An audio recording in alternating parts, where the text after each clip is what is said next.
घर में गणेश जी की मूर्ति एक दो रख सकते हो। भगवान लड्डू गोपाल की मूर्ति घर में एक दो रख सकते हो। लक्ष्मी जी की मूर्ति घर में एक दो रख सकते हो।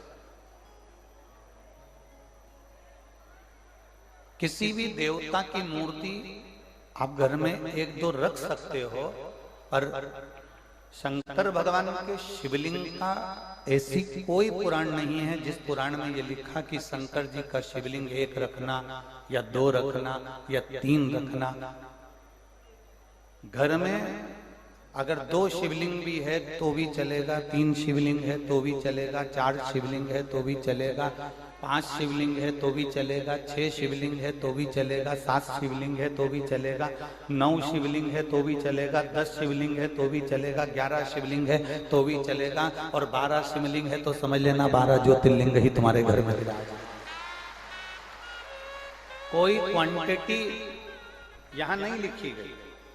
शिव महापुराण में यह क्वांटिटी नहीं लिखी कि आप शंकर का शिवलिंग घर में केवल एक ही रख सकते। कोई तुमसे कह दे कि घर में शंकर का शिवलिंग नहीं होना चाहिए, कोई तुमसे कह दे कि शंकर जी का चढ़ा हुआ जल नहीं पीना चाहिए, कोई तुमसे कह दे शंकर जी पे चढ़ी हुई बेलपत्र नहीं खाना चाहिए, कोई तुमसे कह दे शंकर जी पे चढ़ा हुआ प्रसाद नहीं खाना चाहिए, तो समझ लेना कि वो आपको केवल पागल बना रहा है, वो आपको केवल मूर्ख बना रहा है। विद्वान से विद्वान व्यक्ति भी अपनी गादी पर बैठकर बोल दे कि शंकर जी पे चढ़ा हुआ जल मत पियो, शंकर जी पे चढ़ा हुआ बेलपत्र मत खाओ, या शंकर का शिवलिंग अपने घरों में मत रखो। अगर कोई विद्वान से विद्वान भी कह दे तो समझ लेना कि वो मूर्ख बना रहा है, वो पागल बना रहा है। क्योंकि शंकर भगवान की शिव महापुराण की विद्येश्वर संहिता में सब कुछ लिखा, सब कुछ। और आपको सीहोर वाले महाराज पर विश्वास नहीं करना है। आप तो गीता प्रेस गोरखपुर आपके पास में है। कुशीनगर से गोरखपुर 35-40 किलोमीटर दूर होगा, और 35-40 किलोमीटर दूर अगर गोरखपुर है तो गोरखपुर अगर 35-40 किलोमीटर है तो वहां पर जाकर गीता प्रेस गोरखपुर में, गीता प्रेस गोरखपुर की में जाइए और गीता प्रेस में जाकर आप वहां से शिव पुराण खरीद के लाओ और उसको पढ़ो, उसका अध्ययन करो, और उसमें निकालो कि सीहोर वाला महाराज जो जो चीज बोलता है वो पुराण के अंतर्गत है कि नहीं। हमें जल पीना चाहिए, नहीं पीना चाहिए, हमें बेलपत्र खाना चाहिए, नहीं खाना चाहिए, हमें प्रसाद लेना चाहिए, नहीं लेना चाहिए। अगर कोई तुमसे कह दे कि शंकर भगवान का एक शिवलिंग घर में है, दूसरा मत रखो, इसको ले जाके कहीं रख दो, तो भी हमारे शास्त्रों में यह वर्णन नहीं करा। एक हो, दो हो, तीन हो, तुम्हारे घर में जो शिवलिंग है, तुम्हारे घर में दादी के हाथ का है पुराना शिवलिंग रखा हुआ है, तुम्हारे घर में 2 शिवलिंग रखे हैं, तुम्हारे घर में 3 शिवलिंग रखे हैं, ये आपके ऊपर निर्भर, आप कितने रख रहे हैं और कितना पूज रहे हैं, ये आपके ऊपर निर्भर। और तेरी कृपा बिना न हिले एक भी अणु, लेते हैं श्वास तेरी कृपा से तनु तनु। हे गंगधार मुक्ति द्वार ओंकार तू, भोले ओंकार तू, आयो शरण तिहारी शंभु तार तार तू। बखान क्या करूं मैं राखों के का, चपटी भभूत में खजाना कुबेर का। हे गंगधार मुक्ति द्वार ओंकार तू, भोले ओंकार तू, आयो शरण तिहारी शंभु तार तार। कोई तुमसे कहे कि घर में शिवलिंग नहीं रखना, समझ लेना वो मूर्ख बना रहा है। घर में शिवलिंग होना चाहिए।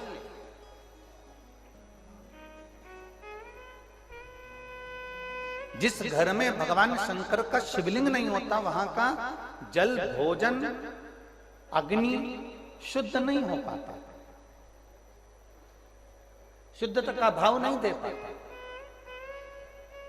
और एक और बात अपने अंदर उतार के रख लो, जितने लोग टीवी चैनल के माध्यम से सुन रहे हैं और जितने लोग कुशीनगर की पवित्र भूमि पर सुन रहे हैं और जितने लोग पूरे देश और विदेश में इस आस्था चैनल से और फेसबुक यूट्यूब से कथा सुन रहे हैं, बहुत ध्यान देना।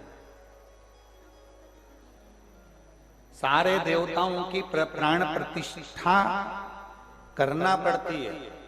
राम जी की प्राण प्रतिष्ठा करना पड़ेगी, भगवान कृष्ण की प्राण प्रतिष्ठा करना पड़ेगी, देवी जी की प्राण प्रतिष्ठा करना पड़ेगी। कोई देवता हैं, शनि महाराज हैं, कोई देव हैं, इनकी प्राण प्रतिष्ठा करना पड़ेगी। पर केवल एक देवाधिदेव महादेव नर्मदेश्वर महादेव कैसे होते हैं जिनके प्राण प्रतिष्ठा की भी जरूरत नहीं पड़ती, स्वयं भू प्रतिष्ठा। एक नर्मदेश्वर महादेव ऐसे हैं जो स्वयंभू प्रतिष्ठित हैं, उनको लाए रखा, समझ लो प्रतिष्ठा हो। एक नर्मदेश्वर महादेव ऐसे हैं जिनको प्रतिष्ठा की जरूरत नहीं पड़ती। राम जी की प्रतिष्ठा करना पड़ेगी, भगवान कृष्ण की प्रतिष्ठा करना पड़ेगी, देवी देवता की प्रतिष्ठा करना पड़ेगी, सारे देवताओं की प्रतिष्ठा करना पड़ेगी। पर देवाधिदेव महादेव नर्मदेश्वर महादेव कैसे हैं जिनकी प्रतिष्ठा की जरूरत भी नहीं, जिनकी प्रतिष्ठा की हमको जरूरत भी नहीं है। आप लाए रख दिया, आप लाए उसको विराजमान कर दिया, आप लाए भगवान शंकर को घर में लाकर पूजन कर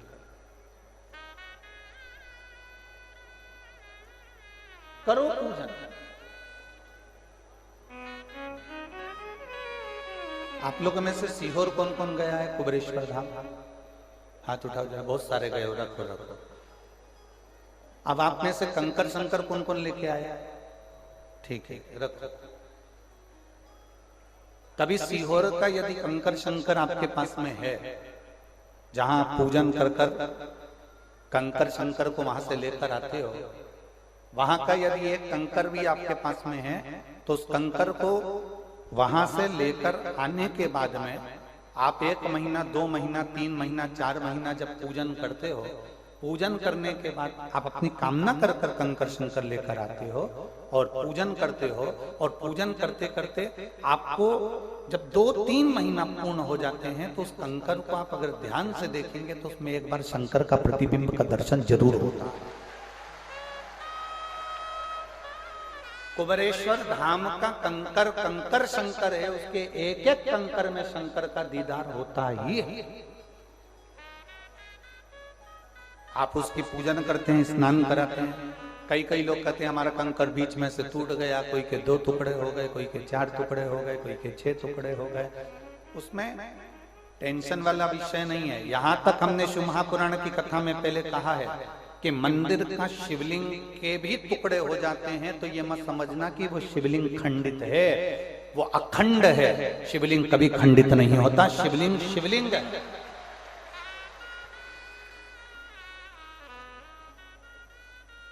शिवलिंग कभी खंडित नहीं होता। उसके 10 टुकड़े हो गए,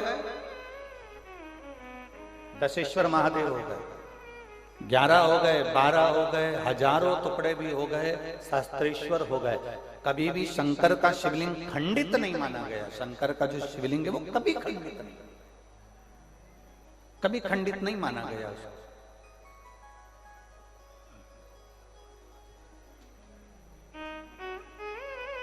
शंकर भगवान के शिवलिंग को कभी खंडित नहीं माना गया। आपके घर में जो शिवलिंग विराजमान है उसकी आप पूजन कर।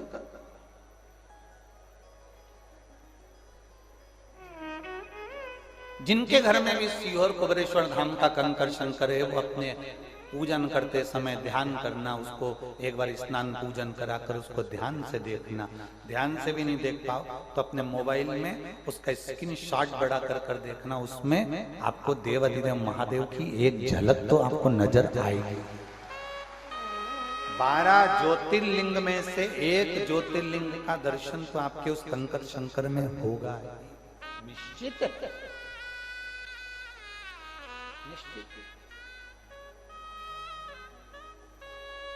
और आज आपसे एक बात बहुत अच्छे से कुशीनगर की पवित्र भूमि पर श्री श्रीमती पूनम जी पांडे जी और श्री ओम प्रकाश जी पांडे जी जो इस कथा को करवा रहे हैं और आप सब इसको प्रेमवश श्रवण कर रहे हैं। इस कुशीनगर की पवित्र भूमि से हम इतना जरूर कहना चाहेंगे कि जब हमारा विश्वास दृढ़ होता है, अभी हमने कथा में कहा कि भक्ति नो हो सकती है, नवदा भक्ति हो सकती है, पर विश्वास नो नहीं हो सकता।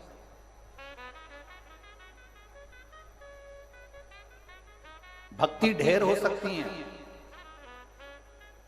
परिभाषाएं बहुत हो सकती हैं, पर विश्वास ढेर नहीं हो सकता। प्रेम किससे होता है? स्नेह किससे होता है? हमारी आसक्ति किससे जुड़ती है? हम किसको बहुत प्यार करने लगते हैं, हम किसको बहुत प्रेम करने लगते हैं, चाहे वो लड़की लड़का हो, चाहे पति पत्नी हो, चाहे माता पिता हो, चाहे भाई भाई हो, चाहे बहन बंधु हो, चाहे रिश्तेदार हो, मामा फूफा मौसा मौसी काका काकी नाना नानी जितने भी हैं।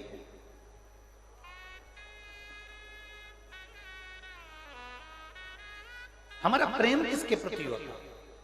हमारा प्यार किसके प्रति होता है? हमारा स्नेह किसके प्रति होता है? जो हमारी परवाह करता है। पत्नी पति की परवाह करती है तो पति का प्रेम पत्नी के प्रति बढ़ता जाता है, बढ़ता जाता है। माँ परवाह करती है तो बच्चों का प्रेम माँ के प्रति बोलो जम के बढ़ता जाता है। भाई प्रेम करता है तो भाई का प्रेम भाई के प्रति बढ़ता जाता है। बहन प्रेम करती है, परवाह करती है, परवाह मतलब उसके लिए सोचती है। पत्नी अगर पति के लिए सोच रही है, पत्नी अगर पति की परवाह कर रही है तो उसका प्रेम बढ़ेगा। पति पत्नी के लिए परवाह कर रहा है, उसके प्रति समर्पण भाव रख रहा है तो उसमें प्रेम बढ़ेगा। भाई भाई की परवाह कर रहा है तो उसका प्रेम बढ़ेगा। बहन भाई की परवाह कर रही है तो उसका प्रेम बढ़ेगा। आपके लिए जो सोचता है, आपकी परवाह जो करता है, आपके लिए विचार जो करता है, आपके लिए बहुत ऊंचे विचार रखता है, आपके लिए बहुत उच्च सोचता है, जो आपके लिए परवाह करता है, उसके प्रति आपका प्रेम बढ़ता है। पत्नी परवाह करेगी तो पति का प्रेम बढ़ेगा, पति परवाह करेगा तो पत्नी का प्रेम बढ़ेगा। भाई भाई के प्रति परवाह करेगा कि इसके लिए सोचना है मुझे, इसके लिए बहुत कुछ करना है मुझे, तो प्रेम बढ़ेगा। देवरानी जेठानी की परवाह करेगी तो उन दोनों का प्रेम बढ़ेगा। उसी तरह जैसे पत्नी पति के लिए परवाह करती है, सोचती है तो पति का प्रेम बढ़ता है। भाई भाई के लिए सोचता है, परवाह करता है तो उसका प्रेम बढ़ता है। सास बहू की परवाह करे, बहू सास की परवाह करे तो उनका प्रेम बढ़ता है। मेरी सास ने चाय पी कि नहीं पी, उसने भोजन करा कि नहीं करा, मेरी सास बैठी होगी, लो मैं चोटी कर कर आती हूँ, कोई बात नहीं, बुजुर्ग हो गए हैं, उनके हाथ से नहीं बनता, मैं चली जाती हूँ। तुम जितनी परवाह करोगे उससे प्रेम बढ़ेगा। आप जितना जितना उसके लिए सोचोगे उससे प्रेम बढ़ेगा। उसी तरह परवाह करने से प्रेम बढ़ता है। आज लोग कहते हैं कि सारी दुनिया शंकर भगवान को एक लोटा जल चढ़ा रही है, शिव जी के मंदिर जा रही है, लोग शंकर जी का गुणगान कर रहे हैं। पहले तो इतनी पुराने होती थी, लोग कभी नहीं गए, पर अब लोग शंकर जी के मंदिर जाने लगे। उसका क्या कारण है? उसका एक कारण है, आप शंकर जी की परवाह करने लगे तो शंकर जी आपसे प्रेम करने लगे और आपको लुटाने लगे। आप शिव मंदिर में सफाई करने लगे, आप शंकर जी के मंदिर में झाड़ू लगाने लगे, आप शिव जी के मंदिर में पुआरी काटने लगे।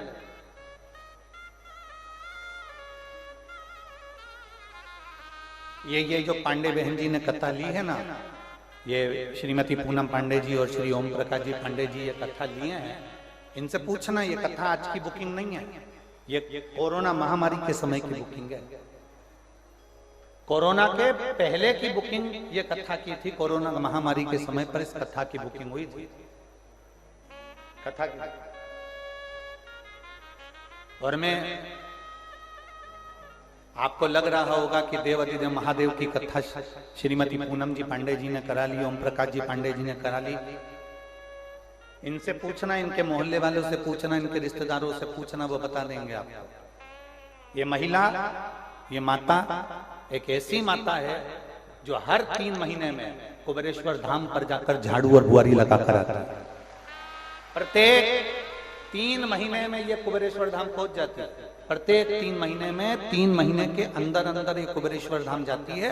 हमसे तो इनका मिलना बस इस कथा में पहली बार हुआ। दीदी आपसे हमारा और तुम्हारा कभी मिलना नहीं हुआ। हम जब स्टेशन आए, एयरपोर्ट पहुंचे प्रयागराज से, और गोरखपुर एयरपोर्ट पर आपसे पहली बार मिलना हुआ। हम आपको नहीं पहचानते, पर हमें मालूम पड़ा कि आप लगातार हर 3 महीने में कुबेरेश्वर धाम जाते हो, वहां सेवा करते हो, बुआरी लगा लेते हो, कोई कचरा पड़ा होता है उसको उठाकर कहीं कोने में पटक कर आते हो।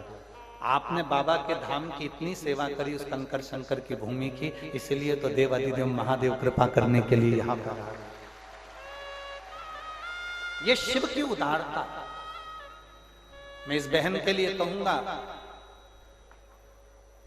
कथा चालू होने वाली थी और इस बहन ने कई लोगों से कहा कि देखो बहुत भीड़ आती है, बहुत, इतना भंडारे का खर्चा उठाना हमारे बस की बात नहीं, बहुत भीड़ आती है, बहुत भीड़ आती है, इतना इतना खर्चा उठाना हमारे बस की बात नहीं है, लाखों जनता आती है। तो लोगों ने हंसने लगे, इतनी लाख पब्लिक आएगी, इतना बड़ा बड़ा टेंट लगा दिया, कोई इतनी भीड़ आई, और इतने लोगों को कौन खाना खिलाएगा, और कोई आ रहे हैं खाना खाने वाले, इतना भोजन करने वाले, भंडारा करने वाले। इसने कईयों से कहा। आखिरी में बाबा देवादिदेव महादेव के फिर कुबेरेश्वर धाम चली गई और वहां से कंकर उठाकर चावल चढ़ाकर वहां से लेकर आ गई, और आज भी वो भंडार गृह में उसने वो कंकर और चावल रख रखा है, और ऐसा भंडारा भरा है, ऐसा भंडारा भरा है कि और पीछे के 15 दिन भी अगर लोग भोजन करें तो भंडारा खाली नहीं है। उसका नाम कुबेर भंडारी है। हम उसको कुबेरेश्वर महादेव कहते हैं, पर उसका नाम कुबेर भंडारी है। कोई निर्धन से निर्धन व्यक्ति भी अगर एक बार कुबेरेश्वर महादेव की कंकर शंकर की धरा पर बैठकर शिव महापुराण की कथा सुन लेता है, कोई उस पवित्र भूमि पर बैठकर झोली पसार कर 108 बार श्री शिवाय नमस्तुभ्यम का जाप कर लेता है, वो कंकर शंकर की धरा पर बैठकर कंकर की पूजन कर लेता है, और कंकर की पूजन कर कर उससे अपने दिल की बात कहकर बाबा को झोली पसार कर प्रणाम कर कर जल चढ़ा कर आ जाता है। 3 महीने वो बैग ना खोले, 3 महीने में उसी बैग को लेकर वापस धाम पहुंच जाता। 3 महीने वो बैग ना खोले, जो बैग लेकर वो कुबेरेश्वर धाम गया है उसी बैग को लेकर आएगा। वो बैग खोलने की जरूरत नहीं पड़ेगी, 3 महीने के अंदर बाबा उसको बुला ही लेगा। उसके मनोरथ पूर्ण करता ही है, उसके कार्य पूर्ण करता ही है। वो साधारण नहीं, वो कुबेर भंडारी की भूमि कुबेरेश्वर महादेव है, वो साधारण नहीं है, सहज नहीं है। वो कुबेरेश्वर बाबा के लोग पूछते हैं, गुरुजी ये 12 ज्योतिर्लिंग के मध्य में है। हमने कहा आप पूरा जो मां खड़े होइए, जिस कुबेरेश्वर धाम पर आप खड़े होंगे वहां से आंकड़ा लगाइए, पूरे 12 ज्योतिर्लिंग के मध्य में विराज है। वहां शिवलिंग की स्थापना, तो वहां का कंकर शंकर है। वो भूमि कुछ ऐसी है जहां तक कंकर ही शंकर है, और जिस जिस शंकर को आप पूजन में जल चढ़ा के आते हो वहां वो कंकर के रूप में विराजमान। उसकी कोई आकृति नहीं है, उसका कोई शिवलिंग की आकृति नहीं है, वो कंकर की आकृति।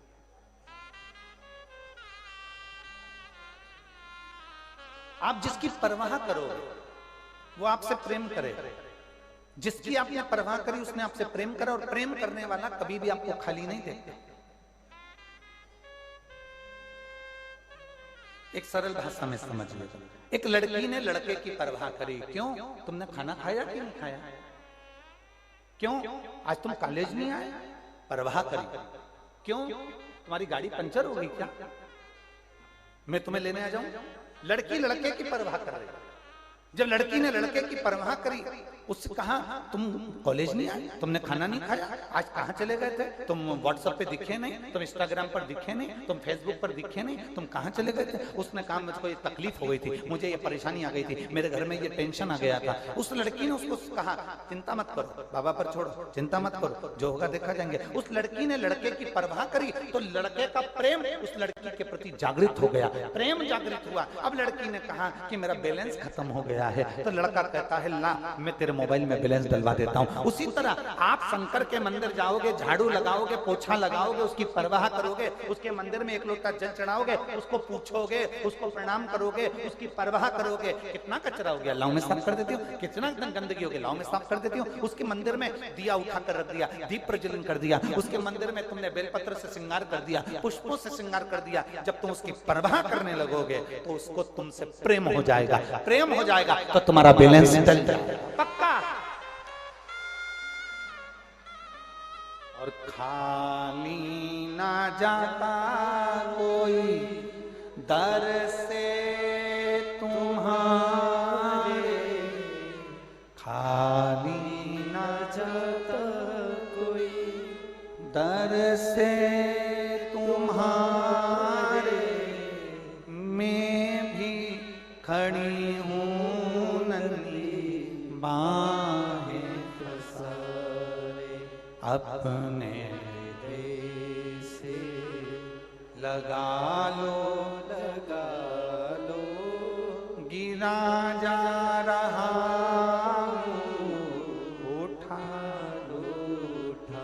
आप परवाह करिए, वो प्रेम करेगा, प्रेम करेगा, देगा। एक पत्र है, देखिए।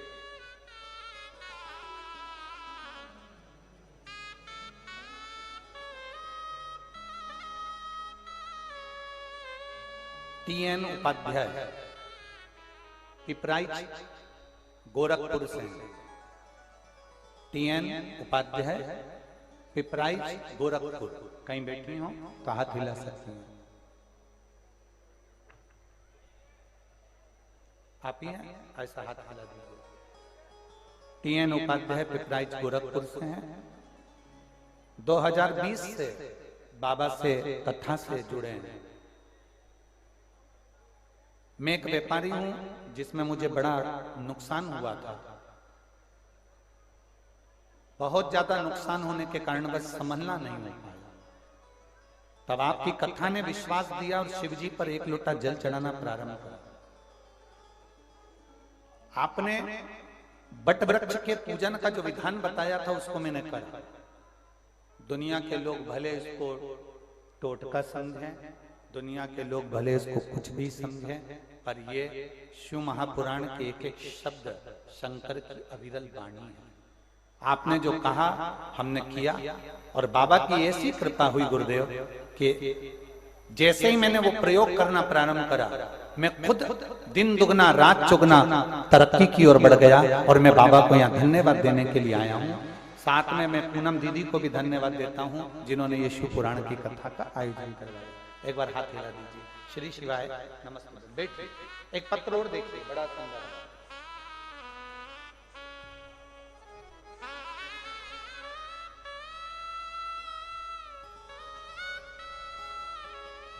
राधिका देवी, पति का नाम पारस, मध्य सिसवा बाजार, जनपद महाराजगंज। कहीं बैठे हैं? अच्छा, आप ही हैं। श्री शिवाय नमस्ते। मैं राधिका देवी, पति का नाम पारस, मध्य पता सिसवा बाजार, जनपद महाराजगंज। गुरुदेव, मेरे पेट में 20 साल से दर्द था। अस्पताल के चक्कर लगा लगा कर रह गए, पर वो दर्द बंद नहीं हुआ। तब पहली बार किसी के कहने पर टीवी पर कथा सुनना प्रारंभ करी। हमारी ननंद बड़ी, जिन्होंने मुझसे कहा कि अब तुम्हारा कहीं इलाज नहीं है, अब तुम्हारा इलाज महादेव के पास है, तुम एक बार टीवी पर कथा सुनना प्रारंभ करो। हमने काम करते करते कथा सुनना प्रारंभ करी थी, पर मन ऐसा काम कथा में लग गया कि काम तो छूट गए और कथा चलती रही। बाबा को एक लोटा जल चढ़ाना प्रारंभ करा, पशुपतिनाथ का व्रत करना प्रारंभ करा, और बाबा की कृपा से आज मुझे एक गोली नहीं खाना पड़ती, और बाबा की कृपा से मेरा पूरा स्वास्थ्य ठीक हो गया। मैं बाबा को धन्यवाद देती हूँ। बाबा, जिस मंदिर में मैं पूजन करने जाती हूँ, उस मंदिर में एक लड़का, जिसको कोई हाथ पकड़ कर लेकर आया, जिसकी उम्र 15 साल की है, वो शंकर भगवान के शिवलिंग को टच कर कर बैठा हुआ था। 15 साल का वो लड़का शिव जी का स्पर्श कर रहा था, उसकी आंखों से कुछ दिख नहीं रहा था, उसके साथ वाला जैसा जैसा उसका हाथ का स्पर्श करा रहा था, बस वो वैसा स्पर्श कर रहा था। मैंने उससे देखा, पूछा बेटा क्या कर रहे हो? तब उसने अपनी परेशानी बताई कि हम 2 भाई हैं और हम दोनों भाइयों की आंख में रोशनी नहीं है, हम दोनों की आंखें दिखता नहीं, हमारी आंख की रोशनी नहीं है, हम दोनों भाई एक जैसे हैं। ये भैया हमको लेकर आता है तो हम मंदिर आ जाते हैं, ये कहता है सियोर वाला महाराज कथा कहता है तू सुना कर टीवी पर, हमें दिखता नहीं तो हम कैसे बाबा पर भरोसा करें। और वो बच्चा 15 साल का, उसका भाई भी है, उसको भी नहीं दिखता, इसको भी नहीं दिखता। हमने कहा तुम्हारे माता पिता कहाँ रहते हैं? उस लड़के को जो लेकर आया था उसके साथ वाले ने उसके माता पिता से मिलवाया। हमने पूछा कहाँ रहते हैं? तो कहे हम नाना नानी के घर पर आए हैं और हमारी आंखें नहीं है हम दोनों भाइयों की। अच्छा, तो हमने उनसे कहा कि तुम एक काम करो, तुम्हारी नानी से कहना, तो नानी से प्रार्थना करना कि तुम दोनों को एक बार सीहोर लेकर जरूर जाओ। गुरुदेव, अब उन दोनों की आंखें नहीं, वो दोनों बच्चों को लेकर सीहोर, जिस समय पर कावड़ यात्रा थी, आपने व्यासपीठ से कहा था ऐसी कावड़ जिंदगी में नहीं भराएगी जो कावड़ सीहोर में भराई। आपके कहने से वो कावड़ यात्रा में पहुंच गए, आंखों से दोनों अंधे, दोनों को दिखाई नहीं देता, और वो दोनों कावड़ यात्रा में पहुंचे। वहां मंदिर में ही वो बैठे रहे, उनके परिवार के लोग कावड़ भरकर सीवन नदी से लेकर पानी शिव जी को चढ़ा दिया। आए, पानी को उठा लिया। उस दिन रुद्राक्ष नहीं मिल रहा था तो एक रात्रि रुककर दूसरे दिन रुद्राक्ष लिया, लेकर आए, उसको पानी में गलाते, शिव जी को चढ़ाते। आप कहते हो ना गुरुजी, 3 महीने में बाबा सुनता है। जहां वो बैठे रहे, उनको कावड़ यात्रा के कोई डंडे की ठोकर लग गई, जो डंडा था उठाने का कावड़ का, उसकी ठोकर लगी, और बाबा की कृपा का मैं क्या गुणगान करूं गुरुदेव। 3 महीने के अंदर दोनों भाइयों की आंखें वापस आ गई। मैं बाबा को धन्यवाद देती। उन दोनों बच्चों के लिए आप आकर बेलपत्र ले जाओ, उनको पहुंचा जाना। उन दोनों बच्चे की आंखें आ गई। बाबा, मैंने जिंदगी में अगर कोई पुण्य कमाया था तो यही पुण्य है मेरे बाबा का, जो मैंने कथा का वर्णन उनसे कहा, और वो कांवड़ भरने के लिए सीहोर चले गए, और उनको बाबा ने कृपा कर कर दोनों भाइयों को आंखें दी। ये शिव तत्व है, ये उघड़ी, ये शंभु है। मेरा नाम राधिका देवी, पति का नाम पारस, मध्य, पता सिसवा बाजार, जनपद महाराजगंज से हूं। शिव तत्व इसी को कहते।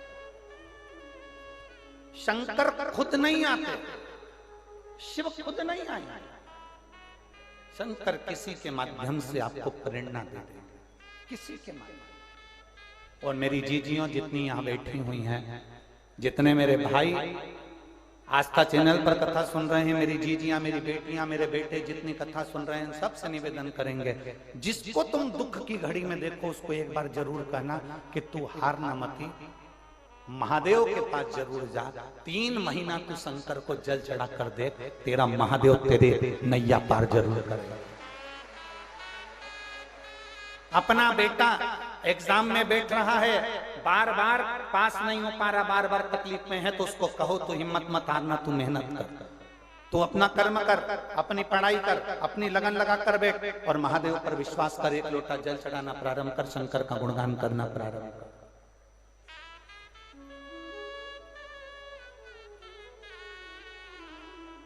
महाराज,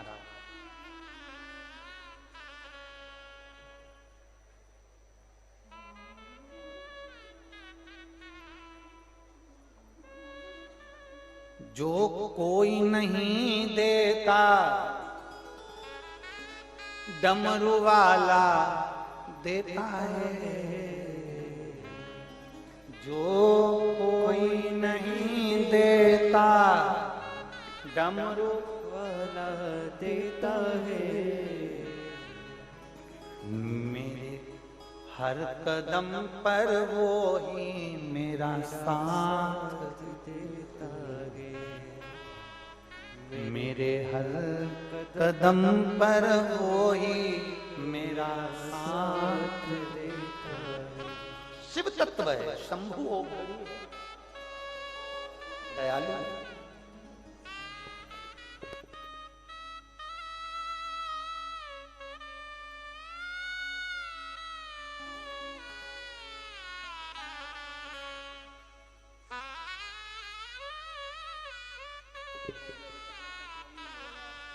अब आंख से दिखने लगा ना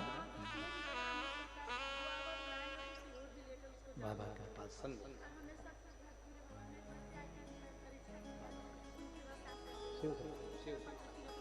बाबा शिव कृपा, शंभु हो दयालु। वो दीदी कह रही है उन दोनों बच्चों का कोई नहीं, आंखें नहीं थी, पर बाबा ने 3 महीने के अंदर नेत्र दे दिए। ये सबसे बड़ी कृपा। वो अपनी नानी के घर रहता, अपने नाना नानी। शिव तत्व है।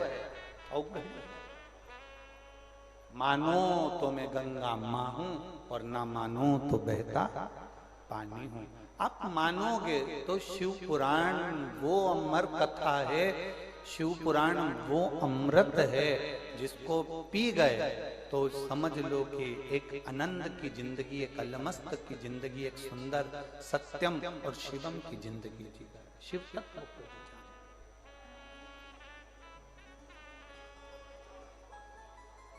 जो जान गया शिव महापुराण को, उसके लिए अमृत है शिव पुराण। जो जान गया, जो नहीं जाना वो गया, जो नहीं जाना वो गया।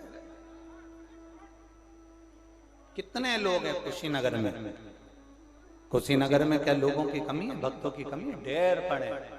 मेरे बाबा के दरवाजे पर, मेरे बाबा की कथा में, मेरे शंभू की कथा में, ओगड़दानी की कथा में वही पहुंच पाता है जिसको मेरा बाबा खींच कर उसकी झोली भरने वाला होता है। तो समझ लो बुला लिया। शिव महापुराण की कथा में अगर आप पहुंचे हो तो समझ लेना कि आप भी उस गिनती में हो।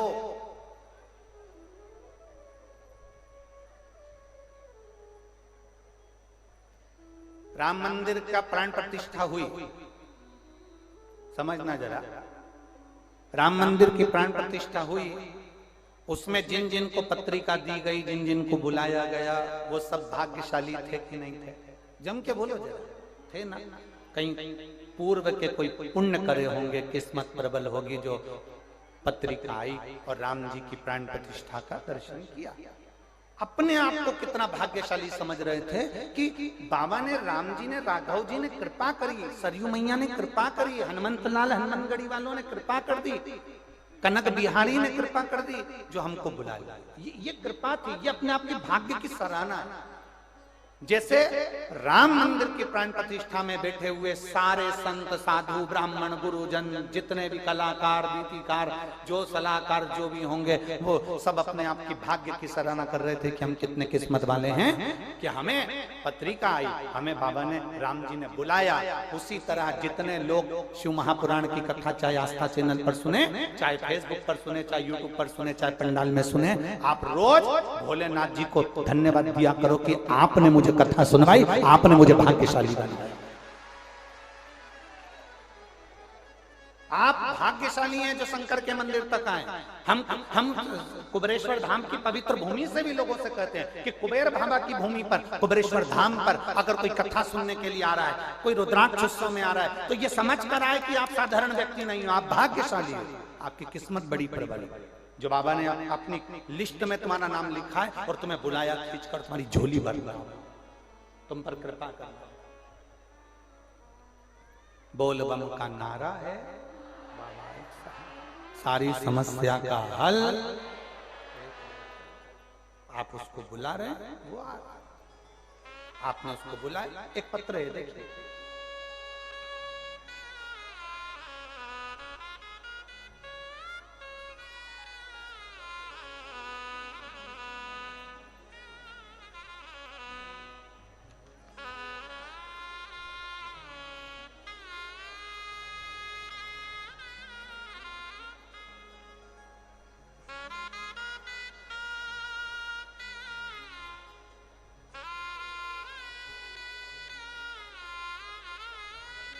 बाबा मैं देवरिया जिले की रहने वाली हूँ।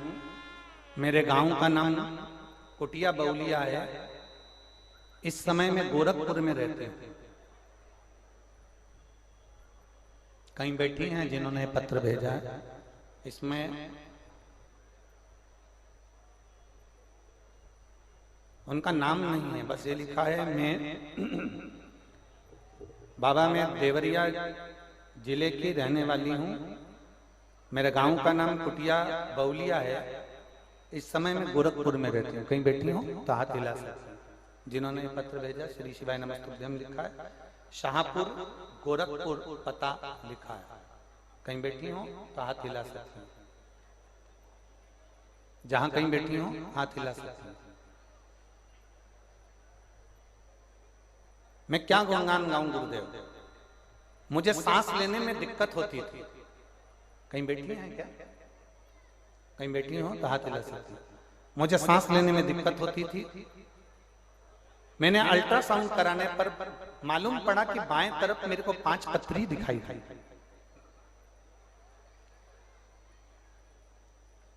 पांच पथरी दिखाई दी। मुझे 5 स्टोन हो गए और पथरी हो गई। बहन के द्वारा बताए जाने पर मैंने शिवालय में जल चढ़ाना प्रारंभ करा। शंकर जी को 1 लोटा जल चढ़ाती, आचमन करती, बेलपत्र खाती।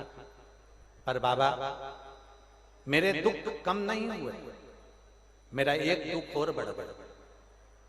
मैंने बाबा के मंदिर जाना तो चालू करा, जल चढ़ाना प्रारंभ करा, बेलपत्र खाना चालू करी, पर मेरा एक दुख और बढ़ा था। जब मेरा दूसरी बार अल्ट्रासाउंड हुआ, उस अल्ट्रासाउंड में मालूम पड़ा कि मेरे यूट्रेस में एक गांठ हो गई है। यूट्रेस में गांठ हो गई है। डॉक्टर ने कहा इसका ऑपरेशन करना जरूरी है और इसका ऑपरेशन करना पड़ा। हम बड़े दुखी हुए। पहले से तो 5 पथरी थी और ऊपर से यूट्रेस में गठान हो गई। अब करें तो करें क्या?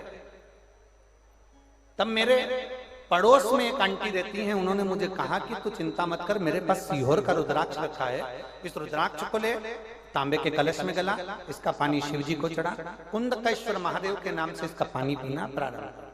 मैंने वो पानी पीना प्रारंभ करा।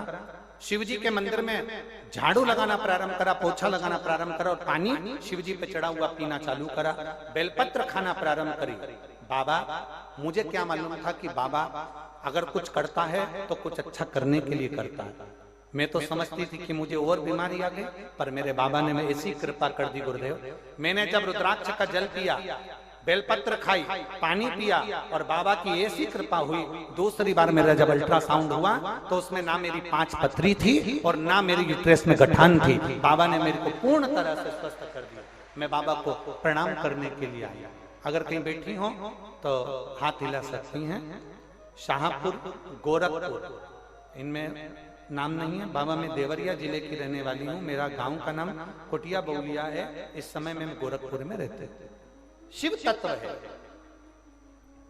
शंभु ओघड़ी है।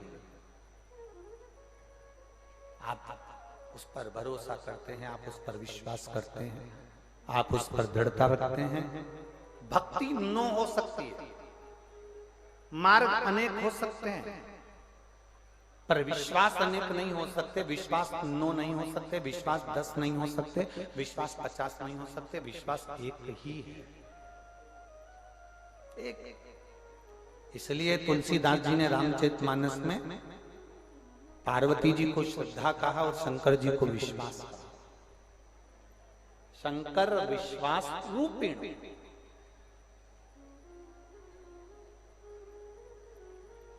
तुलसीदास बाबा ने शंकर जी को विश्वास की गणना दी है, क्योंकि विश्वास हमारे भीतर जब तक नहीं होगा तब तक शिव नहीं मिलेगा।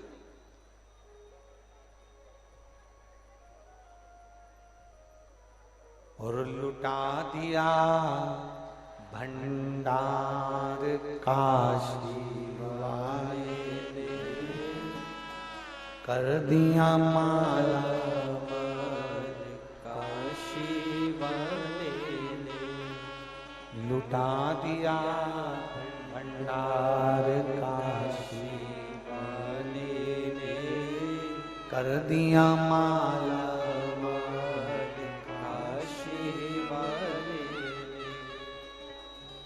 ये उसकी कृपा है। ये उसकी उदार आत्मा, उसके बिना कुछ भी नहीं, सब फीका।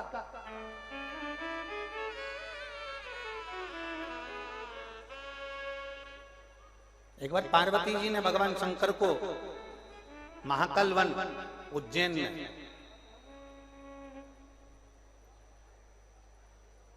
मां छिपरा के तट पर माता पार्वती जी ने शिव जी को रोका।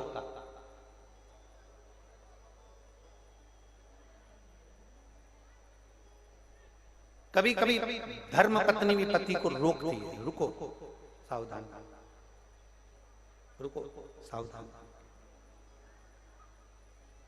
इसको टोकना नहीं कहते, उसमें कुछ पति का हित सोच रहे हो, कुछ हित। एक बार हम तिरुपति दर्शन के लिए गए, तिरुमाला, और वहां पर एक धर्म की लाइन लगती है और एक उसके टोकन की लाइन लगती है तिरुपति। परंतु आखिरी में भले तुम धर्म की लाइन में लगे हो, चाहे पैसे की लाइन में लगे हो, चाहे टिकट की लाइन में लगे हो, कूपन की लाइन में लगे हो, आखिरी में voglवान नारायण के सामने जब जाते हो तो सारी, पैसे वाला हो चाहे साधारण व्यक्ति हो, नारायण के सामने सब एक हो जाए। नारायण के सामने कोई पैसे वाला नहीं है और नारायण के सामने कोई गरीबड़ा नहीं है, नारायण के सामने सब एक।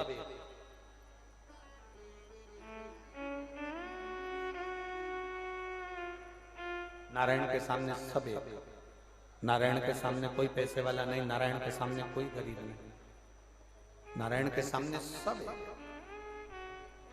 कोई बड़ा नहीं, कोई छोटा नहीं, सबकी समता नारायण के सामने। पैसे वालों की भी लाइन लगी थी और धर्म के धक्के खाने वालों की भी लाइन लगी, धर्म के। आखिरी में नारायण के सामने सब पहुंच गए, सारे के सारे नारायण के सामने पहुंच। हमने देखा कि एक पत्नी दर्शन करते करते अपने पति का हाथ खींच के पीछे कर दिया। एक पत्नी ने पति का हाथ पकड़ा, पीछे कर दिया। अब जितने लोग वहां खड़े थे सब हंसने लगे कि बताओ, पति का हाथ पकड़कर खींच के पीछे कर दिया। थोड़ी देर बाद पति फिर आगे बढ़ा तो पत्नी ने फिर हाथ पकड़ के पीछे कर दिया।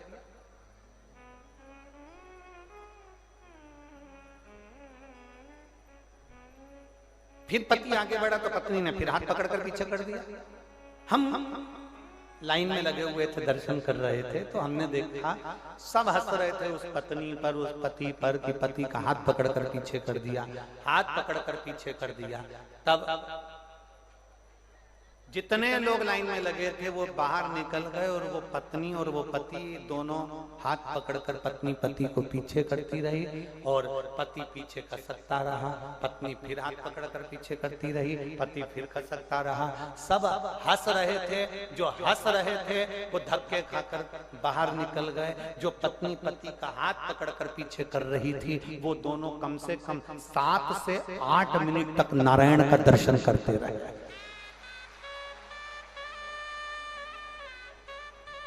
लोगों को लग रहा था कि ये इसको पति को हाथ पकड़ के पीछे कर दिया, लोगों को लगा कि पति को ऐसा कर दिया, पर पत्नी पति का हित सोच रही थी। हम इतनी दूर से आए हैं, नारायण के सामने पहुंचे हैं, 1 सेकंड भी दर्शन ना मिले तो क्या मतलब था। इसलिए वो अपने पति को सही से दर्शन करा रही थी तो हाथ पकड़कर पीछे करती जा रही थी। उसकी सोच अच्छी थी, उसके विचार अच्छे थे, पर दुनिया के विचार ठीक नहीं।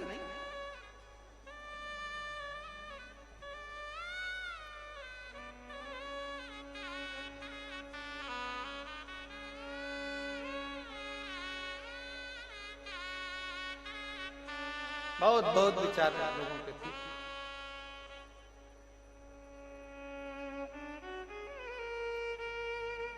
कई लोग बहुत बहुत होशियार होते हैं, पूनम जी, कई लोग बहुत होशियार होते हैं। इतना बड़ा झोला लाते हैं, उसमें पन्नी लाते हैं, पन्नी में बेलपत्र लाते हैं, माला लाते हैं, साल लाते हैं, झोला लेके पास में खड़े होते हैं, फिर धीरे धीरे साल निकालते हैं, फिर माला निकालते हैं, फिर बेलपत्री निकालते हैं, फिर बाबा को चढ़ाते हैं। क्यों?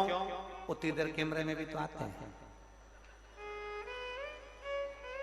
और कई ऐसे होते हैं, आए, प्रणाम करा, बाबा को नमन करा, एक झलक पोथी का दर्शन, अब वो बैग में रह गई, वो पन्नी में रह गई, वो साल में रह गई, वो माला में रह गई। उतनी देर वो माला ढूंढ रही थी, उतनी देर आई थी और एक सेकंड के लिए इस पोथी का दीदार करके स्पर्श कर कर चली जाती तो वैसे ही माला माला। अब वो उसमें रह गई ना, दिक्कत तो वही है ना। अब कहते हैं गुरुजी तुम व्यासपीठ पे पैसा चढ़ाने का मना करते, क्यों? उतनी देर तुम पर्स खोलोगे, पैसा निकालोगे, जेब में हाथ डालोगे। और शिव महापुराण की कथा कहती है भगवान के मंदिर में भी जाना, भगवान के सामने भी जाना, तो उसको नीचा मत दिखाना। ये मत सोचना कि भगवान कुछ लेने के लिए बैठा है, भोलेनाथ तो 24 घंटे लुटाने के लिए बैठा है। तुम लूट लो जितना चाहिए, तुम पालो जितना चाहिए। इतनी देर तुमने बैग खोला, इतनी देर तुमने पन्नी निकाली, माला निकाली, साल निकाला, उतनी देर ना जी भर के देखा। क्या बोलते हो? ना जी भर के देखा, ना कोई बात की, बड़ी आरज़ू थी मुलाकात। इतनी दूर से आए थे, मौका भी मिल गया, पूनम जी ने ऊपर भी चढ़ा दिया तुम्हें मंच पे। कितने किस्मत वाले हो, सोचो कितने भाग्यशाली, मंच पे भी चढ़ा दिया, उसके बाद भी भाटा पड़े हो तो कोई करे। वो झोला माला, उतनी देर में तो यहाँ आती, झोली पसारती, झोली भरती और चली जाती। बाबा वैसे ही दे देगा झोला। यहाँ तो एक झलक पाना है, एक झलक के लिए। अरे पूनम दीदी तुम्हारे यहाँ की कथा में लोग लिख के भेजे हैं, पत्र नीचे रखा है, अब हम ढूंढेंगे तो बहुत टाइम लग जाए। कल का पत्र आपने किसी भी कथा में जितने पत्र पढ़े सबको आपने बेलपत्र दी, और बाकी की पीछे की जितनी कथा हुई इसमें पत्र पढ़े पर सबको बेलपत्र नहीं दी, सबको वहीं बिठा देते थे पत्र पढ़कर। तो कुशीनगर में तुमने ऐसा क्यों कहा? हमारा तुम्हारा झगड़ा। अब ये अरे कितनी पवित्र भूमि है जहां गौतम बुद्ध भी अपनी ज्योति को ज्योति में मिला रहे होते हैं। वो भूमि साधारण है,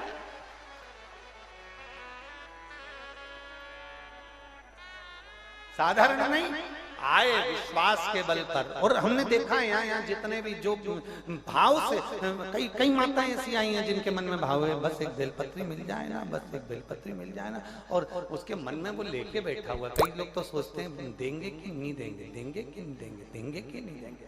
अब पत्थर, अब उसके मन में भाव जागृत हो गया, पर कहीं ना कहीं बाबा बाबा बाबा बाबा। एक बार परम पूज्य मुरारी बापू जी एक कथा कह रहे थे, उसमें एक दृष्टांत सुना रहे थे। एक दृष्टांत उन्होंने बड़ा सुंदर सुनाया कि एक पत्रकार ने उनसे प्रश्न किया कि हमें जो पूछना होता है आप वो जवाब कैसे दे देते हो? आपको कैसे मालूम पड़ जाता है कि हमको यही पूछना है? कई माताएं ऐसी आती हैं प्रश्न लेकर, मेरे को पूछना है मेरे यहाँ 2 शिवलिंग है, कहीं पूछती मेरे यहाँ कंकर शंकर है उसके टुकड़े हो गए, कोई पूछती मेरे को ये प्रॉब्लम। तो आपको कैसे मालूम पड़ जाता है कि हमको ये पूछना है? कई टीवी पर कथा सुनते हैं वो कह देते हैं, आपको कैसे मालूम पड़ जाता है कि हमने, हमारे मन में आज ये बात थी और हम पूछना था और उत्तर मिल गया? उसका उन्होंने बड़ा सुंदर जवाब दिया कि देखो, एक ऊंट पर बैठकर रेगिस्तान में एक भाई जा रहा था और एक 80 साल की बूढ़ी माँ सिर्फ एक बड़ा सारा पोटला रखी हुई थी।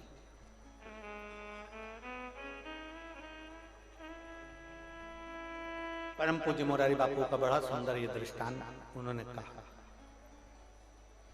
80 साल की बूढ़ी माँ सिर पे पोटला रखी है, ऊंट पर एक भाई जा रहा था, इसको बूढ़ी है 80 साल की, पोटला भी भारी है, गर्मी भी बहुत तेज पड़ रही थी।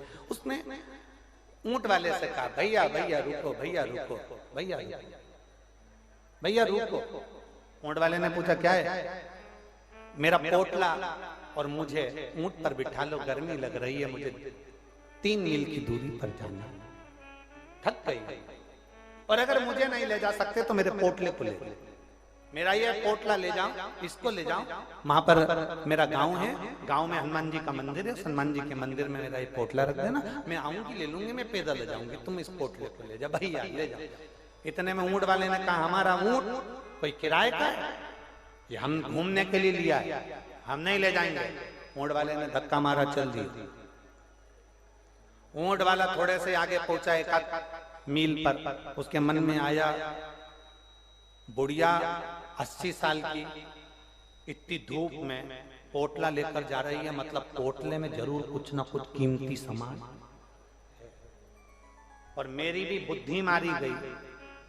बुढ़िया कह रही थी मेरे को मत ले जा, तो पोटले को ले जा, हनुमान जी के मंदिर में रख देना, मेरे को पोटला ले लेना था और उसको अपने गांव ले जाता। बुढ़िया पड़ी रही। उसने सोचा अभी क्या बिगड़ा, वापिस चलो।